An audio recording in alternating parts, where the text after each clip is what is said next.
Wakati mapambano ya vita yakiendelea huko Mashariki ya Kati, huku pande zote zikishambuliana kwa makombora na ndege zisizo na rubani, mamlaka za Israeli zinaripoti kuwa zaidi ya Waisraeli 2700 wamejeruhiwa katika mashambulizi ya makombora ya Iran tangu vita vilipoanza, ikiwa ni kulipiza kisasi kutokana na mashambulizi ya Marekani na Israeli dhidi ya Iran.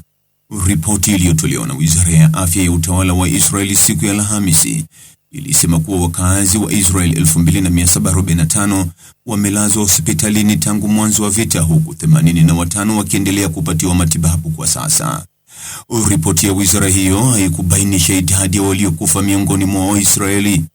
Aidha, wizara hiyo ilionyesha kuwa wakazi 179 wa Israeli wamelazwa hospitalini katika saa 24 zilizopita. Vyanzo vya habari viliripoti kuwashwa kwa ving'ora vya tahadhari katika mji wa Tel Aviv na eneo la Al-Quds lililokaliwa. Ulinzi wa ndani wa Israeli ulitangaza kuwa ving'ora vya tahadhari vilipigwa katika mji wa Tel Aviv na katika makazi ya walowezi kote Al-Quds iliyokaliwa baada ya kugunduliwa na makombora ya Iran.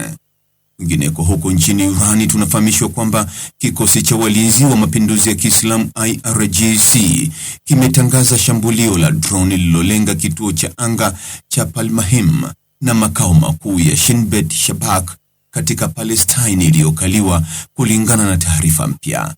IRGC ilisema kuwa ilianzisha shambulio dhidi ya miundombinu ya kijeshi ya Israeli kwa kutumia drone zenye nguvu ya uharibifu, zikilenga mnara wa uangalizi, barabara ya kurukia ndege na hangari za vituo vya anga vya Palmahim na Ovbeda pamoja na makao makuu ya Shin Bet. Kituo cha anga cha Palmahim kilicho karibu na mji wa Tel Aviv hutumika kama eneo la kurushia satellite na kufanya majaribio ya makombora kwa Israeli, na pia kina mifumo ya ulinzi wa makombora kama vile David's Sling na droni za Hamas 900. Kituo cha anga cha Ovbeda kinachukuliwa kuwa kituo cha kimkakati na kituo cha mafunzo cha jeshi la anga la Israeli, ambacho kihistoria kimewahi kuwa na ndege za kivita za F-22 kutoka nchini Marekani. Shin Bet, shirika la usalama wa ndani la Israeli, linafanya kazi kama kitovu cha operesheni na lina jukumu la kuongoza shughuli za usalama pamoja na kuratibu ulinzi wa viongozi muhimu na miundombinu nyeti. Mtazamaji, ni yapi maoni yako kuhusiana na taarifa hii? Andika maoni yako katika sehemu ya ujumbe hapo chini. Like na subscribe pia ili uwe wa kwanza kupata habari wa chungu tele.